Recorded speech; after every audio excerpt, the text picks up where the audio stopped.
ನಮಸ್ಕಾರ ಆತ್ಮೀಯ ವೀಕ್ಷಕರಿಗೆ. ನೀವು ಜೀವನದಲ್ಲಿ ಯಾವತ್ತಾದರೂ ಗಮನಿಸ್ಕೊಂಡಿದ್ದೀರಾ? ಯಾರನ್ನಾರು ಗಮನಿಸಿದ್ದೀರಾ? ತುಂಬ ಜೋರಾಗಿ ಕಿರ್ಚಾಡಿಕೊಂಡು ಮಾತಾಡ್ತಾರಲ್ಲ, ಅಂಥವರು ಖಂಡಿತ ಶಕ್ತಿಶಾಲಿಗಳಲ್ಲ. ಅವರಲ್ಲಿ ತುಂಬ ಶಕ್ತಿ ಖಂಡಿತ ಇರೋದಿಲ್ಲ, ಬಾಯಲ್ಲಷ್ಟೇ ಅವರದ್ದು. ಆದರೆ ಶಾಂತವಾಗಿ ಇರೋರು ತುಂಬ ಗಂಭೀರವಾದ ಶಕ್ತಿಯನ್ನು ಹೊಂದಿರ್ತಾರೆ. ಶಾಂತತೆಯಲ್ಲೇ ಅವರ ಶಕ್ತಿ ಅಡಕವಾಗಿರುತ್ತೆ. ಶಾಂತವಾಗಿರೋರು ತುಂಬ ಶಕ್ತಿವಂತರಾಗಿರ್ತಾರೆ. ಶಾಂತಿ ಅಂದರೆ ದುರ್ಬಲತೆ ಖಂಡಿತ ಅಲ್ಲ. ಶಾಂತಿ ಅಂತಂದರೆ ಆತ್ಮನಿಯಂತ್ರಣ. ಶಾಂತಿ ಅನ್ನೋದು ನಮ್ಮ ಆತ್ಮದಲ್ಲಿ ಇರುವಂಥದ್ದು, ಮನಸ್ಸಿನಲ್ಲಿ ಇರುವಂಥದ್ದು. ಅದನ್ನು ನಿಯಂತ್ರಣ ಮಾಡಿಕೊಳ್ಳೋದೇ ಶಾಂತಿ ಅಂತ ನಾವು ಹೇಳ್ಬೋದು.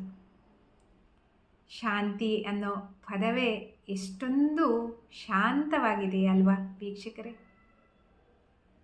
ಕೋಪ ಬಂದಾಗ ತಕ್ಷಣಕ್ಕೆ ಪ್ರತಿಕ್ರಿಯೆ ಕೊಡುವಂಥದ್ದು ಸಹಜ ಸ್ವಭಾವ, ಪಟ್ ಅಂತ ಹೇಳಿಬಿಡೋದು.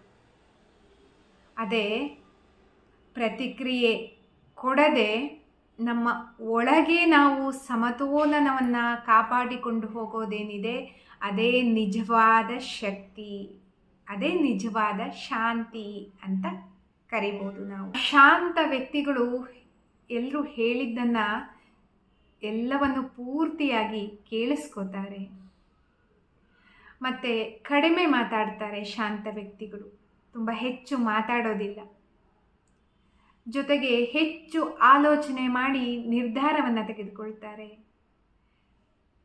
ಖಂಡಿತ ಅವರು ಪರಿಸ್ಥಿತಿಗಾಗಿ ಒಲಿಯೋದಿಲ್ಲ, ತಮ್ಮ ಮನಸ್ಸಿನ ಸ್ಥಿತಿಗಾಗಿ ಒಲಿತಾರೆ. ಶಾಂತ ವ್ಯಕ್ತಿಗಳಿಗೆ ಗೊತ್ತು, ಪ್ರತಿ ಯುದ್ಧಕ್ಕೂ ಪ್ರತಿ ಕ್ಷಣಕ್ಕೂ ಉತ್ತರವನ್ನು ಖಂಡಿತ ನೀಡಬೇಕಾಗಿಲ್ಲ ಅಂತ.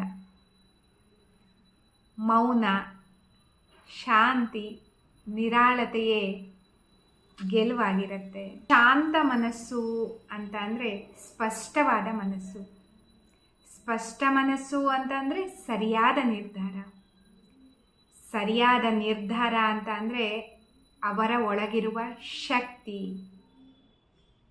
ಶಾಂತಿ ಅನ್ನೋದು ಮನುಷ್ಯನ ಒಳಗೆ ಅಂತರ್ಗತವಾಗಿರುವಂತಹ ಒಂದು ಪವರ್ ಅಂತ ನಾವು ಹೇಳ್ಬೋದು, ಶಕ್ತಿ ಅಂತ ನಾವು ಹೇಳ್ಬೋದು. ಎಲ್ಲೋ ಏನೋ ಆಗ್ತಿದೆ ಅಂತ ಅಂದರೆ ನೀವು ಆ ಸಮಯದಲ್ಲಿ ಶಾಂತವಾಗಿದ್ದೀರಾ ಅಂತ ಅಂದರೆ ಖಂಡಿತ ಅದು ನಿಮ್ಮ ಸೋಲಲ್ಲ ವೀಕ್ಷಕರೇ. ನೀವು ಬೆಳೀತಾ ಇದ್ದೀರಾ ಅನ್ನೋದರ ಮೂಲ ಬೇರಾಗಿರುತ್ತೆ ಅದು. ನೀವು ಬೆಳೀತಾ ಇದ್ದೀರಾ ಅನ್ನೋದನ್ನು ಅದರಲ್ಲಿ ತೋರಿಸ್ಕೊಳ್ಳುತ್ತೆ ನಿಮ್ಮ ಮೌನ, ಶಾಂತತೆ. ಶಾಂತ ವ್ಯಕ್ತಿಗಳು ನಾನು ಸೋತು ಬಿಟ್ಟೆ ಅಂತ ಹೇಳಿ ತುಂಬ ಮನಸ್ಸು ಕೆಡಿಸ್ಕೊಳ್ಳಲ್ಲ. ಒಂದು ಮುಗುಳ್ನಗೆ ಬೀರ್ಬಿಟ್ಟು ಹಾಗೆ ಮತ್ತೆ ಮೌನದಲ್ಲಿ ಅಡಗಿ ಹೋಗ್ತಾರೆ. ನಿಜವಾದ ಶಕ್ತಿ ಖಂಡಿತ ಗದ್ದಲದಲ್ಲಿಲ್ಲ, ಗಲಾಟೆಯಲ್ಲಿಲ್ಲ. ನಿಜವಾದ ಶಕ್ತಿ ಅಂತ ಅನ್ನೋದು ಮೌನದಲ್ಲಿ ಯಾವತ್ತೂ ಆಳವಾಗಿ ಅಡಕವಾಗಿರುತ್ತೆ.